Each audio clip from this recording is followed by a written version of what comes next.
Question. Do you believe that an individual's right to bear arms is a constitutional right, that it's not linked to service in a militia?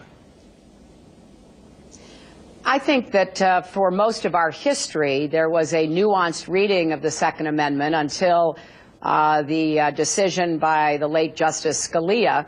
So I believe we can have common sense gun safety measures consistent with the Second Amendment. But I'm going to continue to speak out for comprehensive background checks, closing the gun show loophole, closing the online loophole, closing the so-called Charleston loophole, reversing the bill that Senator Sanders voted for and I voted against, giving immunity from liability to gun makers and sellers.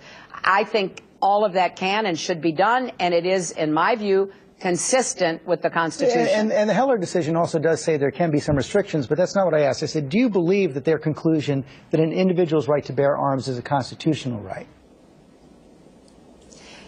If it is a constitutional right, then it, like every other constitutional right, is subject to reasonable regulations. Well, first of all, I support the Second Amendment. I lived in Arkansas for 18 wonderful years. I represented upstate New York. I understand and respect the tradition of gun ownership. It goes back to the founding of our country. How she values the Second Amendment, she's talking like she's Annie Oakley.